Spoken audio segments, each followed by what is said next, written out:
Hello friends, welcome back to my new vlog. तो आज मैं बनाने जा रही हूँ 3-4 साल के बच्चे के लिए समर के लिए शॉर्ट ड्रेस। तो जिसके लिए मैंने अक्रॉस बैक लिया है 4.5 पर, क्योंकि इसमें बच्चे का जो तीरा है वो 9 इंच का है और तीरे की लंबाई मैं रखूँगी 5 इंच पर, क्योंकि ये हम बना रहे हैं स्लीवलेस। तो स्लीवलेस के लिए 5 इंच सफिशिएंट है। इसमें बच्चे का जो चेस्ट साइज़ है वो है 22 इंच। तो उसके लिए यहाँ पर हम चेस्ट साइज़ का 4th हिस्सा लेकर उसमें 1.5 इंच प्लस कर लेंगे, यानी कि 5.5 में 1.5 इंच प्लस किया है। और सीट पर भी हम इसमें 5.5 ही लेंगे, क्योंकि इसका सीट भी 5.5 ही है, यानी 22 इंच। और कमर पर हम इसमें आधे इंची का अंदर दबा देंगे, जिससे कि कमर की थोड़ी शेप आ जाए। इसमें कमर का नाप लेना ज़रूरी नहीं है। और बाकी नीचे से मैं गोलाई देने के लिए इसमें 1.5 इंच पर इसमें गोलाई दूंगी। तो और इसमें हमें जो आर्महोल की गोलाई है वो भी थोड़ी खड़ी नहीं करनी है, थोड़ी वैसे लेनी है। और नेक की लंबाई मैं लूँगी इसमें 3 इंच पर, और नेक की चौड़ाई लूँगी मैं इसमें 2 इंच पर, जिससे कि गला ज़्यादा छोटा नहीं हो और बच्चों के लिए इतना नेक ठीक रहता है। शोल्डर को मैं ऊपर से बिल्कुल सीधा ही रखूँगी। और जितना हमने आर्महोल लिया है इसमें आर्महोल में उसका मैं हाफ लेकर इसमें आधे इंची का निशान अंदर करके इसमें जो फ्रंट वाला आर्महोल है उसको निशान लगा लूँगी। और आर्महोल की कटिंग करके हम इसके टॉप पार्ट की कटिंग कर लेते हैं। तो टॉप पार्ट की हमारी कटिंग हो गई है। और शोल्डर पे से हम इसे ज़्यादा नहीं, बस 2 पॉइंट तक ही हम इसे डाउन करेंगे। पीछे के नेक की भी लंबाई मैं इसमें 2 इंच ले लूँगी, और नीचे से गहराई भी मैं इसमें 2 इंच की ही रखूँगी, क्योंकि ज़्यादा छोटा नेक रहेगा तो बच्चे के सिर में नहीं आएगा। और पीछे से मैं इसे 3 इंच का रखूँगी। आप 4 इंच भी रख सकते हैं। अगर किसी बच्चे का सिर बड़ा है तो आप 4 इंच रख लीजिए। तो मैंने बैक पार्ट की इसकी कटिंग कर ली है। और जो पीछे बैक में हम कट लगाएंगे वो हम जब इसको स्टिच करेंगे तभी लगाएंगे। और फ्रंट वाले नेक की भी मैंने इसमें कटिंग कर ली है। और फ्रंट वाले आर्महोल जो इसमें आर्महोल है उसको भी हम कट करके अलग कर देंगे। आर्महोल को हमने ज़्यादा डीप नहीं लेके काटना है, क्योंकि हमें इसे स्लीवलेस बनाना है, तो इसलिए हम इसमें ज़्यादा गहराई नहीं देंगे। अब नीचे जोड़ने के लिए मैं इसमें 2.5 इंच की पट्टी ले रही हूँ, जिसे कि मैं पीको करके नीचे से एकदम तैयार करके रख लूँगी। तो इससे कि हमारी जो टॉप पार्ट है इसकी लंबाई भी बढ़ेगी और थोड़ा इसमें लुकिंग भी अच्छा आएगी। क्योंकि मेरे पास ये कपड़ा जो था मेरे सूट में बचा हुआ था, ये कपड़ा मेरे पास ज़्यादा नहीं था, इसलिए मैंने इसमें से ही बना लिया है। और इसमें नीचे लंबाई बढ़ाने के लिए मैंने इसमें मैचिंग के लिए कंट्रास्ट में वाइट कपड़ा लगा दिया है। तो इसमें हमें सिलाई मशीन से इसमें हम गैदरिंग कर लेंगे। चाहे तो आप पिन या सुई की सहायता से छोटे छोटे गैदर्स लगा लीजिए, या फिर आप इसमें मशीन से सिलाई करके और टक्स खींचकर इसमें प्लेट्स लगा लीजिए। फिर हम इसे नीचे चोली वाले पार्ट में, नीचे टॉप पार्ट में इसमें सिल देंगे। और ऊपर से मैं इसमें एक लेस लगा रही हूँ। आप इसमें किसी भी तरह की लेस लगा सकते हैं। ये मेरे पास रखी हुई थी तो मैं इसी को लगा रही हूँ। इससे टॉप पार्ट में का जो लुक है वो भी बहुत अच्छा आएगा। अब हम इसके बैक वाले पार्ट में खोलने के लिए पट्टी लगाएंगे। तो मैंने ये 2 पट्टियाँ ली थी, जिसकी चौड़ाई मैंने इसमें 2-2.5 इंच रखी थी, जिसको मैंने आयरन की हेल्प से अंदर फोल्ड करके इसको 2 पट्टियाँ तैयार कर ली है। इन दोनों पट्टियों को मैं अपोजिट स्थिति में रखूँगी, यानी एकदम अपोजिट करके एक को राइट की तरफ से ओपन करने के लिए रखूँगी, दूसरी को लेफ़्ट की तरफ से, और एक दूसरे के ऊपर ओवरलैप करके हम इसे सिल देंगे। और बाद में इसमें कट लगाकर हम इसमें स्टिच करेंगे। तो इससे पहले हम इसे सेट कर लेते हैं। जो खुला हुआ हिस्सा है वो आप देख कर लीजिएगा कि आपको किधर की तरफ खुला वाला हिस्सा रखना है, और दोनों तरफ के जो इसमें खुले वाले हिस्से हैं और दोनों को हम पट्टी के अंदर दबाकर इसको बाद में सिल लेंगे। तो मैंने दोनों हिस्सों को पट्टी से दबाकर उसमें पिन लगा दी थी और बाद में मैं इसको मशीन से सिल रही हूँ। तो इससे क्या आपकी जो पट्टियाँ हैं वो बहुत ही आसानी से लग जाएंगी और आपको बिल्कुल एकदम फिनिशिंग से लगाना भी आ जाएगा। अगर आपको ये पट्टियाँ लगाना बहुत ही आसानी से सीखना है तो आप मुझे कमेंट करके बताइएगा, मैं आपको और भी डिटेलिंग में इसको लगाना बता दूँगी। फिर हम इसके शोल्डर को स्टिच कर लेंगे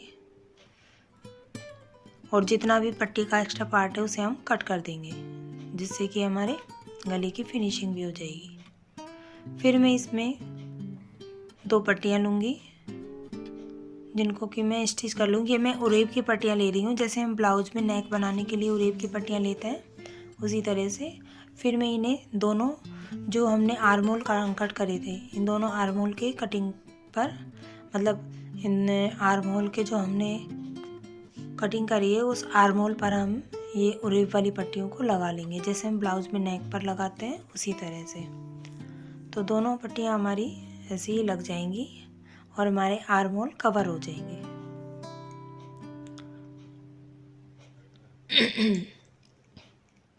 आज थोड़ा गले में प्रॉब्लम है तो थोड़ा बोलने में थोड़ा आवाज़ अजीब सी लग रही होगी आपको, तो उसके लिए सॉरी।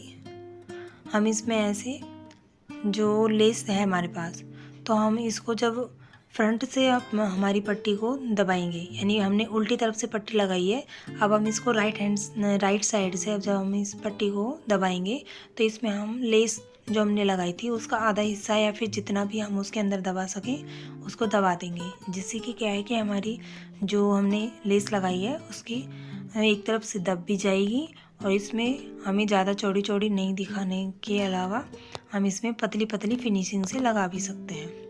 तो इससे हमारे आर्म होल की लुक और ज़्यादा अच्छी हो जाएगी। तो मैं पूरे आर्म होल में अपनी इस पट्टी को, लेस को इसी तरह से लगा दूंगी। तो पूरे आर्म होल में हमने ये लेस को देखिए कितनी फिनिशिंग से इसमें लगा दिया है। यहाँ थोड़ी मशीन थोड़ा रुक गई थी, इसलिए मैं इसको थोड़ा सुई के हाथ से पीछे खिसका रही थी। तो ये हमने देखिए नेक पर लगाया है, सॉरी, ये हमने पूरे नेक पर देखिए इसमें पट्टी को लगा लिया है। अब इसी तरह से हम आर्म होल पर भी लगाएंगे। आर्म होल के लिए मैंने लगाने के लिए वाइट पट्टियाँ ली हैं, जिसे कि मैं आर्म होल पर इसी तरह लगाऊंगी। तो मैंने आर्म होल पर पट्टियों को एक तरफ से इसमें स्टिच कर लिया है, यानी कि उल्टी साइड से। अब हम राइट साइड में जब हम इसको पलटेंगे तो जैसे हमने नेक में इस लेस को दबाया था उसी तरह से हम इस आर्म होल में भी इसको इसी तरह से दबाकर सिल देंगे, जिससे कि हमारा जो टॉप पार्ट है इसका बिल्कुल नेक पे जो हमने लेस लगाई थी उससे मैचिंग हो जाएगी और एकदम मार्केट वाला लुक आएगा। फिर हम इसे साइड से स्टिच कर देंगे और जो ये हमारी लेस है ये हमारी इस तरह की लेस है कि इसे हम फ्लावर अलग अलग से कट कर सकते हैं। तो मैंने इसमें छोटे छोटे फ्लावर इसमें कट कर लिए हैं और इसको इसके ऊपर ऐसे रखकर आप किसी भी शेप में रख सकते हैं और मैंने इस पर डेकोरेट कर लिया है। तो अब हम इसके नीचे वाला जो निकर वाला पार्ट है उसको हम कट करेंगे। तो इसके लिए मेरे पास थोड़ा कपड़ा कम है, तो मैंने 2 पार्ट इस दोनों निकर के लिए, यानी कि पैंट की दोनों बाजुओं के लिए मैंने 2 कपड़े ले लिए हैं। तो इसके लिए मैंने 2 पार्ट लिए थे। नीचे के कपड़े की लंबाई थी 9.5 और हमने इसका जो चौड़ाई रखी थी वो 10 इंच की रखी थी। और ऊपर से हमारी निकर की जो लेंथ है वो थोड़ी कम लग रही है, तो इसके लिए मेरे पास ये पट्टी थी। तो इस पट्टी को मैंने 1 इंच ओवरलैप करके मैंने इसकी निकर की लंबाई 14 इंच और चौड़ाई मैंने 10 इंच ली है। ऊपर से मैंने 2 इंच इलास्टिक के लिए छोड़ दिया है और मैंने इसे 8.5 इंची पर इसका क्रोच रखा है और नीचे से मैंने इसमें 3 इंच का क्रोच बढ़ा दिया है, जिससे कि बच्चों को सुविधा रहे, और 8 इंच का मैंने इसका खुला हिस्सा रखा है। तो मैं इसको निशान लगाकर, ये इलास्टिक वाला हिस्सा हो गया और ये नीचे से इसमें हम पट्टी लगाएंगे और बाकी ये वाले हिस्से को हमने जो निशान लगाया था क्रॉच एरिया को और नीचे आसन को, तो हम इसे कट कर लेते हैं। तो ये हमारी एकदम सिंपल सी निक्कर की कटिंग हो गई है। तो इन दोनों पट्टियों को हम इसमें ऊपर वाले जो हमने जो नीचे वाला पार्ट लिया है, इन दोनों पट्टियों को हम आपस में जोड़कर इसे पूरा एक कर लेते हैं, जिससे कि हमारा निक्कर की जो लेंथ जो हमने ली है वो पूरी एक हो जाए, जिससे कि हमारी निक्कर की लंबाई बढ़ जाएगी। इसको हम सिलकर ऐसे कर लेंगे। तो ये हमारी निक्कर की हमने ऐसे रखकर सिलाई कर लेंगे। ये हमारी निक्कर सिलकर तैयार हो जाएगी। तो इसे हम दोनों को सिलाई लगाकर, यानी ऊपर से दोनों पट्टियाँ सिलकर हम इसके क्रोच को ऊपर इलास्टिक डाल देंगे और इन दोनों के क्रोच को हम इस तरह से रखकर इसको सिल लेंगे। तो हमारी इस तरह से सिंपल सी निक्कर की कटिंग हो गई है। ये देखिए हमारी निक्कर की कटिंग कितनी अच्छी हुई है।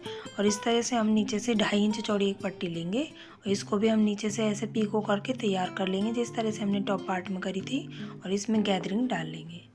तो ये मैंने इसमें पीको करके तैयार कर ली थी और मैं इसमें गैदरिंग कर रही हूँ। तो मेरे एक हाथ में सुई है, आप ध्यान से देखिए, और मैं इसमें छोटा छोटा प्लेट्स डाल रही हूँ। तो आप ऐसे भी बना सकते हैं और धागे डालकर उसको खींचकर भी गैदरिंग इसमें डाल सकते हैं। मुझे सुई वाला आइडिया थोड़ा अच्छा लगता है, ये थोड़ा इजी भी लगता है।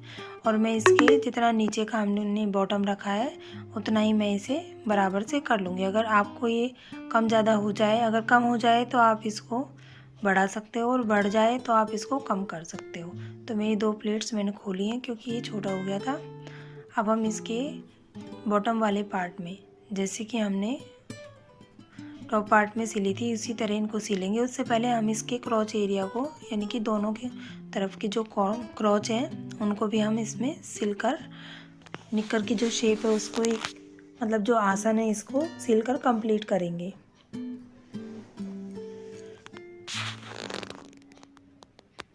तो हमने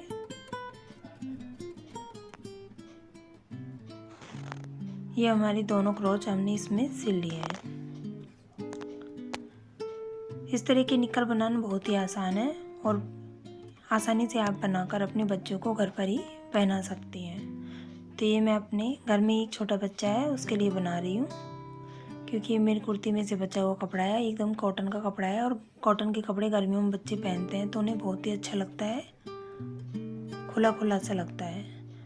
तो ये मैं दोनों तरफ के आसन को सिलकर मैं उसमें इंटरलॉक भी कर रही हूँ, क्योंकि मेरी मशीन में इंटरलॉक का सिस्टम भी है। तो मैं इसे सिलकर इसमें इंटरलॉक भी कर दिया है, जिससे धागे नहीं निकलेंगे। और जो बॉटम वाला पार्ट है इसमें हमने जो 2.5 इंच की पट्टी ली थी, जो हमने पीको करके और गैदरिंग करके तैयार करी थी, इसे हम बॉटम वाले पार्ट पर भी सिल लेंगे, जिससे कि हमारा बॉटम इसमें बढ़ भी जाएगा, निक्कर की लेंथ भी बढ़ जाएगी और उसमें डिजाइन भी लग जाएगा। ऐसे कंट्रास्ट में आप अपने बच्चों के कपड़े बनाकर उनको पहनाइए, उनका लुक बहुत ही अच्छा आता है और घर के बने कपड़े बच्चे बहुत शौक से पहनते भी हैं। तो मैं नीचे वाले पार्ट में इसमें दोनों जो फ्रिल हमने बनाई थी उन दोनों को ऐसे सिलकर, जैसे हमने टॉप पार्ट में दोनों में पूरे टॉप पार्ट के बॉटम में लगाई थी फ्रिल, उसी तरह से हम इसके भी टॉप पार्ट बॉटम में फ्रिल लगाकर इस पर लेस लगाएंगे। अगर आप मेरे चैनल पर फर्स्ट बार आए हैं और फर्स्ट बार मेरा वीडियो देख रहे हैं तो आप मेरे चैनल को सब्सक्राइब कर लीजिए, जिससे कि आने वाली हर नई वीडियो का नोटिफिकेशन आपको सबसे पहले मिल सके और आपको ऐसी अच्छी अच्छी वीडियो देखने का मौका भी मिल सके। तो ऐसी ही सुंदर सुंदर वीडियो को देखने के लिए जल्दी जल्दी बेल आइकन को क्लिक करें और चैनल को सब्सक्राइब कर लीजिए और लाइक तो कर कीजिए, क्योंकि लाइक करने में देखिए किसी का कुछ नहीं जाता है और आप लोगों की लाइक से हमें थोड़ा मोटिवेशन मिलता है, जिससे कि हम आपके लिए और भी अच्छी अच्छी वीडियो लेकर आएँ। क्योंकि अब गर्मी आने वाली है, समर आने वाली है, तो गर्मी में सब अपने अपने बच्चों को घर पर ही ऐसे अच्छे अच्छे कपड़े बनाकर पहनाइए। बच्चे भी खुश हो जाते हैं ऐसे अच्छे अच्छे कपड़े पहन पहन के। अब हम इसके नीचे जो क्रॉच एरिया है उसको, आसन वाले हिस्से को नीचे से भी हम दोनों इसके जो स्लीव्स हैं पैंट की जो दोनों बाजू हैं उनको पकड़कर और दोनों क्रॉच एरिया बराबर से मिलाकर ऊपर नीचे से इसको भी हम सिल लेते हैं, जिससे कि जो निकर वाला पार्ट है वो नीचे से इसका आसन भी सिलकर तैयार हो जाए। तो जो आसन को जब हम सिलें तो इसके जो नीचे के जो हमने आसन जो जोड़े थे उनको आगे पीछे करके ही सिलना चाहिए, जिससे कि बीच में मोटा मोटा इकट्ठा नहीं हो। तो ये हमारा नीचे से सिलकर एकदम रेडी हो गया है। देखिए बिल्कुल सुंदर और कितना अच्छा लग रहा है नीचे से। अब हम इसमें बेल्ट डालेंगे। तो इसके लिए हम जो हमारी कमर है इसमें इसकी वेस्ट है हमारी इसमें 21, तो 21 में से हम इसमें 18 इंच की जो इलास्टिक है वो लेंगे, क्योंकि हम इसमें 3 इंच कम करके इसलिए लेंगे क्योंकि हमें इसको इलास्टिक को खींचने से ही बढ़ जाती है और 1 इंच हमारा सिलाई में ही चला जाएगा। तो ये बच्चों के बिल्कुल कमर में अच्छे से आएगी और जितना हमने इसमें निशान लगाया है उतने पर ही हमें इसको फोल्ड करना है। आधा इंची या 1 इंची जितना आपका इसमें मार्जिन में जा रहा है उतना आप अंदर दबाइए और बीच में इलास्टिक लेकर इसको सिल लीजिए। इससे पहले आप अपने इलास्टिक को गोलाई में सिल कर तैयार कर लीजिए, जिससे कि इलास्टिक भी सिल जाएगी। और सिलने के बाद पूरे इलास्टिक को खींच के ऐसे पूरे जो शॉर्ट है इसमें फैला लीजिए और बीच में जहाँ जहाँ पे इसमें स्ट्रेच आए हैं बराबर करके इसमें बीच बीच में पिन लगा लीजिए, जिससे कि आपका इलास्टिक छोटा बड़ा इधर उधर नहीं होगा। तो आप एक तरफ से तो सिलने के लिए अपने मशीन में दबा दीजिए और बाकी 3 जगह इसमें पिन लगा लीजिए। अब थोड़ा थोड़ा जहाँ से पिन लगाई है आपने वहाँ से और मशीन में सुई को दबा कर ही रखें, नहीं तो आप खींचेंगे और ये बाहर निकल जाएगा। तो मैंने पूरे इलास्टिक पर जिग-जैग वाली सिलाई लगा दी है और लेस में से एक टुकड़ा काट कर मैंने इस पर फ्लावर भी लगा दिया है। तो आपको मेरी ये वीडियो कैसी लगी? अगर अच्छी लगी हो तो ज़्यादा से ज़्यादा आप इसको लाइक कीजिए और जो पहली बार आए हैं वो चैनल को सब्सक्राइब कीजिए। तो भर भर कर लाइक करने के लिए और लास्ट तक वीडियो में बने रहने के लिए आप सभी का थैंक यू।